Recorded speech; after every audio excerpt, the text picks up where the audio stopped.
থালাপতি যে একজন তরুণ রাজনীতিতে নতুন এসেছে, তার প্রতি যে সাধারণ মানুষের যে আগ্রহ আকাঙ্ক্ষা সেটি প্রশংসনীয়। তরুণদের যেন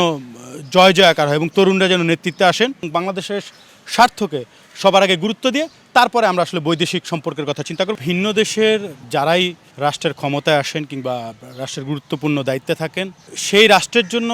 সে কতটুকু সুফল বয়ে আনতে পারবে কিংবা সে কতটুকু কার্যকরী ভূমিকা পালন করতে পারবে সেটি আসলে মুখ্য বিষয়। তো থালাপতি যে একজন তরুণ রাজনীতিবিদ এবং সে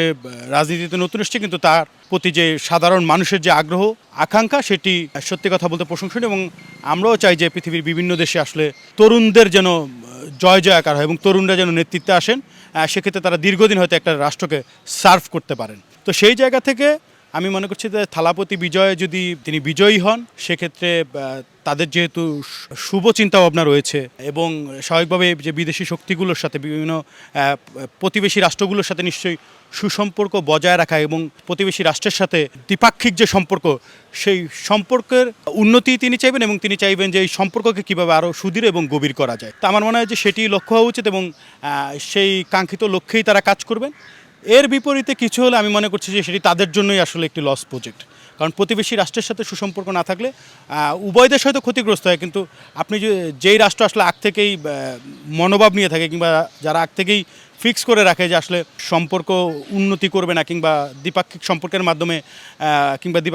দ্বিপাক্ষিক চুক্তির মাধ্যমে দুটি রাষ্ট্রের যে উন্নতি সাধন সম্ভব সেটি যদি তারা না করেন, আমার মনে হয় যে সেক্ষেত্রে তারাই আসলে ক্ষতির সম্মুখীন বেশি হবেন। বিভিন্ন দেশে এক এক সময় এক এক রাজনৈতিক দল ক্ষমতায় আসেন, স্বাভাবিকভাবেই কিছু কোনো রাজনৈতিক দলের সাথে দেখা গেছে, আমরা যেটি দেখেছি বিগত আমলে যে ভারতের সাথে কিংবা ভারত সরকারের সাথে আওয়ামী লীগের একটা অনেক ভালো সখ্যতা ছিল এবং ভারতকে অনেক বেশি গুরুত্ব দিতেন এবং সেটি আমরা দেখেছি। এবং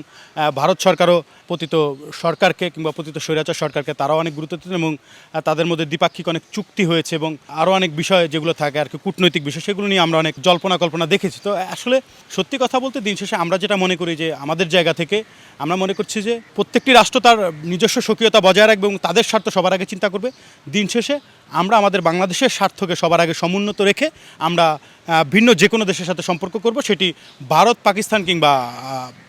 যারাই প্রতিবেশী নেপাল কিংবা অন্য যারা রয়েছেন তাদের সাথে। মূলত আমরা আমাদের বাংলাদেশের স্বার্থকে সবার আগে সমুন্নত রেখে এবং বাংলাদেশের স্বার্থকে সবার আগে গুরুত্ব দিয়ে তারপরে আমরা আসলে বৈদেশিক সম্পর্কের কথা চিন্তা করব এবং তাদের সাথে সেই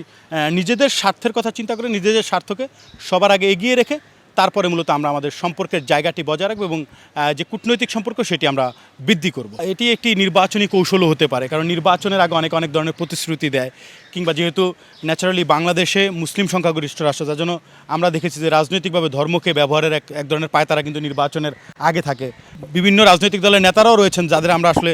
নির্বাচনের আগে দাড়ি টুপিও দেখি, আবার নির্বাচনের পরে আসলে তাদেরকে টাই শুট পরতেও দেখা যায়। তো আসলে এটি একটি কৌশল, সেটা শুভেন্দ্র কিংবা যেই করে থাকুক। আমার মনে হয় যেহেতু ভারত একটি হিন্দু অধ্যুষিত এলাকা, তো সেখানে স্বাভাবিকভাবেই তারা মুসলিমের বিরুদ্ধে কথাবার্তা বলে কিংবা উস্কানিমূলক বক্তব্য দিয়ে তারা হয়তো ভোটারদের দৃষ্টি আকর্ষণ করার চেষ্টা করছেন। এটি একটি রাজনৈতিক কৌশল হতে পারে, কিন্তু আমি মনে করছি যে